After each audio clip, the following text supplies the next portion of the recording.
Journalist హత్య case నిందితులను arrest చేసి రిమాండ్కు తరలించిన పోలీసులు వివరాలు వెల్లడించిన డీఎస్పీ. చిత్తూరు జిల్లా పలమనేరు నియోజకవర్గం వీకోట మండల కేంద్రంలో ఏప్రిల్ 28వ తేదీ ఉదయం ఆంధ్రజ్యోతి విలేకరి వాకింగ్కి వెళ్లి వస్తుండగా జగన్మోహన్ రెడ్డిని అత్యంత దారుణంగా హత్య చేసిన విషయం విదితమే. పలమనేరు డివిజనల్ డీఎస్పీ డేగల ప్రభాకర్ ఈ విషయమై విలేకరుల సమావేశం నిర్వహించి మాట్లాడారు. ఏబిఎన్ జర్నలిస్టు జగన్మోహన్ రెడ్డిని దుండగులు హత్య చేసి పారిపోయారు.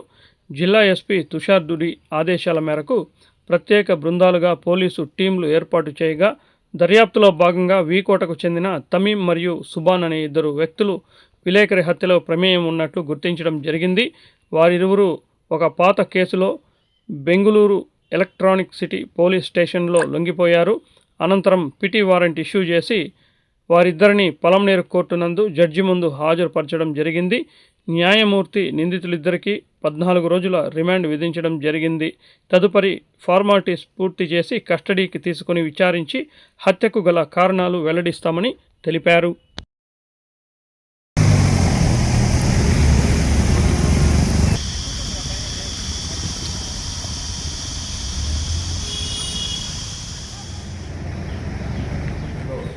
లాస్ట్ 28న జగన్మోహన్ రెడ్డి ఏబిఎన్ విలేకరి లోకల్గా బాగా యాక్టివ్ ఉన్న పర్సన్ని తమీం అండ్ సుబాన్ మర్డర్ చేయడం జరిగింది. అదంతకి తెలిసిన విషయం లేదు.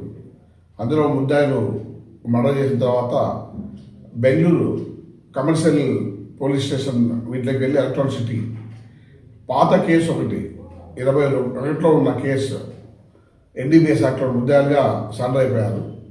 వాళ్ళని మేము ఈ కేసుకు సంబంధించి బెంగళూరు ఇక్కడ పిటి వారిని తీసుకొని అట్లాగే బెంగళూరు కోర్టులో కూడా దాన్ని అప్లై చేసి బెంగళూరు కోర్టులో కూడా పిటి వారిని అప్రూవల్ తీసుకొని సబ్జెక్ట్కి ఇచ్చి దాన్ని సబ్జెక్ట్లో ముద్దాయిల దగ్గర తీసుకొని వచ్చి పలమేరు జేఎఫ్సీ కోర్టులో ఈ కేసులో రిమాండ్ నిమిత్తము ప్రొడ్యూస్ చేయడం జరిగింది.